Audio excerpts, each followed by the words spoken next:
Bonjour à tous. Donc ça fait un peu plus de 6 mois que j'ai pas donné de nouvelles. Enfin, j'ai pas fait de vidéo du moins. Donc certains en ont réclamé, donc en voilà une. Donc je vais vous expliquer un petit peu tout ce qui s'est passé durant ces 6 derniers mois en fait. Donc déjà mois de septembre j'ai fait 3 semaines de rééducation cardiaque. Voilà. Avec une VO2 max à 12,9. Voilà. Ensuite je suis partie enfin réaliser mon rêve, c'est-à-dire aller en croisière. Et puis après, fin octobre, j'ai été faire ma biopsie du foie à Beaujon, où je devais en plus enchaîner la semaine qui suivait le bilan pré-greffe cardiaque à Pompidou, etc. Sauf que ça s'est pas passé comme ça du tout. Qu'en fait, j'ai fait la biopsie. Donc quand ils vous font la biopsie, en fait, c'est vous plantent une aiguille à travers les côtes, hein, pour ponctionner dans le foie. Donc c'est pas du tout agréable. Ensuite, vous devez passer 2 heures allongé sur le côté droit, puis 4 heures sur le dos. Et moi, quand j'étais allongée sur le côté droit, là, tout de suite en sortant de leur bloc, là, j'ai tout fait. Je me suis mise à dégouliner à grosses gouttes de sueur.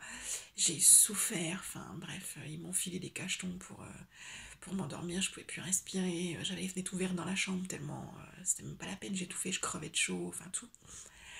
Donc voilà pour résumer.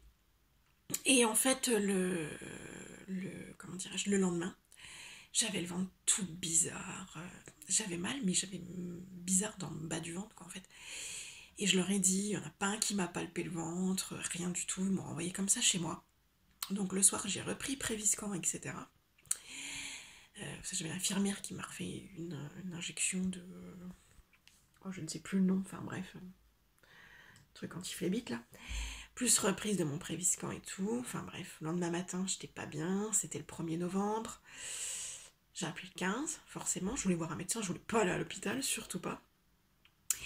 Mais bon, le 15, ils m'ont dit, bah non, non, on vous envoie une ambu parce que, vu vos antécédents, de toute façon, un médecin, il va venir, il va quand même vous envoyer à l'hosto, c'est une perte de temps, machin. Donc, ben, me voilà partie avec les pompiers à l'hôpital. Je suis arrivée à 10h45 aux urgences, si je me trompe pas. Et j'ai été mise en chambre en soins continus, donc c'est-à-dire les soins qui fonctionnent avec la réa. Pas les soins intensifs, hein, les soins continus. Et j'ai été mise en chambre, il devait être minuit. Donc voilà, les urgences très longues. Bon, j'ai été prise en charge plus ou moins tout de suite, mais le temps que je vois le médecin, le temps qu'il me fasse une prise de sang, le temps d'avoir des résultats, le temps qu'on me fasse un scanner. Que après le scanner, bah oui, on m'a trouvé quelque chose. Et en fait, je faisais hémorragie. Donc j'avais bizarre dans le ventre parce que j'avais plein de sang dans l'abdomen. Et que en fait j'avais une petite artère du foie qui saignait. Et j'avais un... Enfin, ne saignait plus au moment où on a fait le scanner. Mais j'avais un hématome sous-capsulaire, donc ça fait hyper mal. Voilà. Et donc du coup il fallait stopper tout traitement anticoagulant parce que sinon ça risquait de re-saigner. Il fallait pas que je bouge parce que ça risquait de repéter. Enfin bref. Et surtout ils ont appelé les chires à Nancy, savoir s'il fallait cautériser tout ça ou pas. Enfin c'était très compliqué, donc le temps que la chire arrive, parce qu'elle était de garde mais qu'elle était pas à l'hosto, enfin je sais pas trop quoi, qu'elle arrive, qu'elle regarde les clichés, nanani, nanana. Enfin bref, donc soins continus, donc je me suis tapé une semaine d'hosto en soins continus. Et après, je suis rentrée chez moi avec les infirmières qui venaient toutes les 6 heures. Enfin bref, parce que voilà, il fallait faire les piqûres adéquates, remettre en place un traitement AVK, mais tout doucement, quoi. Donc c'était très compliqué et surtout, j'ai souffert le martyr. Mais vraiment, j'ai souffert, quoi. On me filait du tramadol. Le tramadol, ça marchait même pas, quoi. On était obligé de me filer plus fort. Enfin, franchement, c'était l'horreur, quoi. J'étais sous oxygène parce que j'avais une salle de merde, quoi. Enfin, tellement. Voilà, j'étais sous oxygène tout le temps, branchée partout, pas bouger du lit, enfin voilà. À la fin, ils m'ont fait marcher avec le kiné sous oxygène et tout, avec un déambulateur, enfin. Voilà, donc grosse galère pour la biopsie. Donc bilan pré-greffe cardiaque, reculé. Et ensuite, au mois de décembre, prise de sang, parce que je me sentais pas bien du tout, me voilà en hyperthyroïdie sévère. Et donc, aller à l'endocrino qui donne des médicaments, que les médicaments, au bout d'un mois passé, ne font toujours pas effet. Enfin, entre-temps, ça me faisait tachycarder mon cœur, donc j'ai revu les cardios, j'ai fait des échographies 2 semaines d'affilée, augmenté les bêta-bloquants. Voilà, ensuite c'était les fêtes de Noël, hein, ça tombait juste avant, voilà. Puis janvier, retour à l'endocrino, sauf qu'à la TSH remontait toujours pas, donc on augmente les cachets. Et ensuite, là, début février, j'avais rendez-vous, j'ai eu une hospice de jour pour la thyroïde, donc j'ai fait scintigraphie, etc., etc. Et en fait, il n'y avait rien de cohérent pour l'endocrino. C'est très space, en fait, je suis une énigme. Et, et en fin de compte, là, j'ai les comptes rendus, j'ai les résultats. Donc en fait, j'ai la thyroïde plein d'iode. Sauf que le scanner, je l'avais fait 3 mois auparavant, donc l'iode en 3 mois, c'est largement dégagé de la thyroïde. Donc c'est pas normal, négative à la maladie de Basdo, etc. Mais par contre, je suis positif au TPO, ça doit être ça.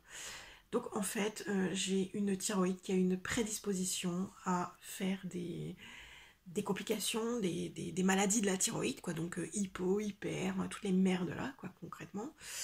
Et je serai tout le temps sujette à ça.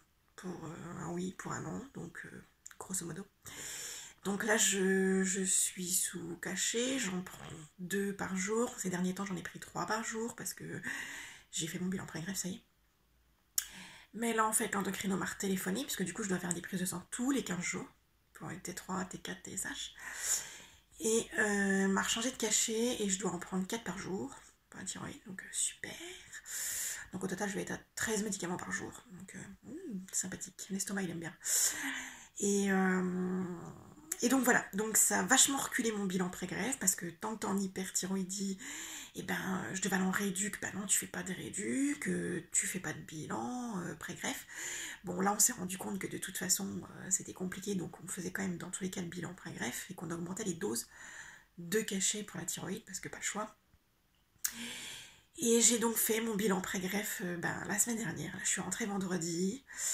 Donc j'ai eu un caté qui s'est transformé en caté interventionnel encore une fois, c'est le 4e.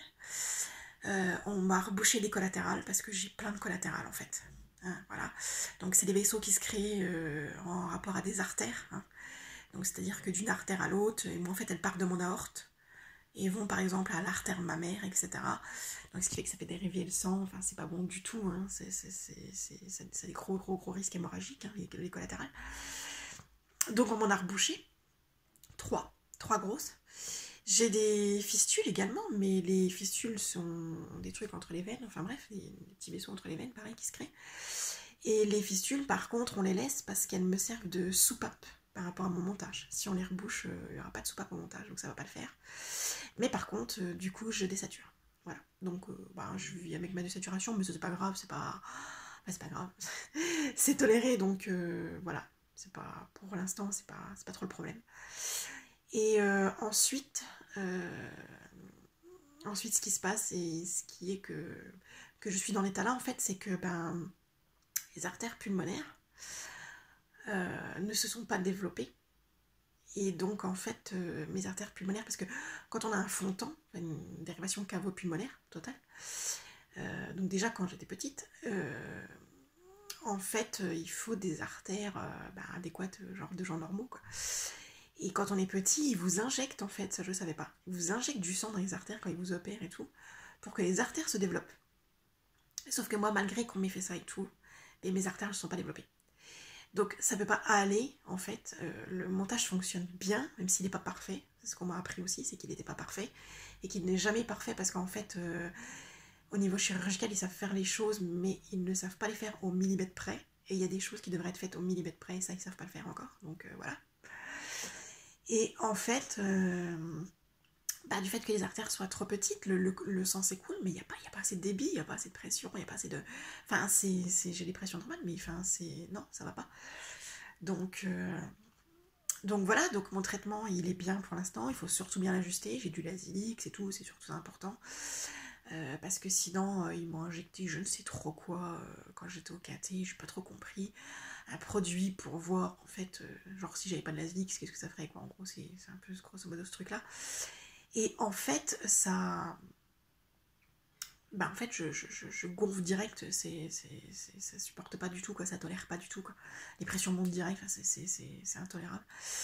Donc voilà, et en ce qui s'agit, ben, la greffe, je passe au staff au mois d'avril. Et donc je saurai donc au mois d'avril si je suis greffable ou pas. Donc voilà, je vous ai résumé mes 6 mois en 10 minutes. Je vais pas faire plus long parce qu'après les vidéos trop longues c'est chiant. Et puis bah, la prochaine, je vous raconterai la suite de ma vie, puisqu'on s'est arrêté à bientôt deuxième opération, hein, à la dernière vidéo. Donc j'étais encore en maternelle, donc il y a du chemin à faire.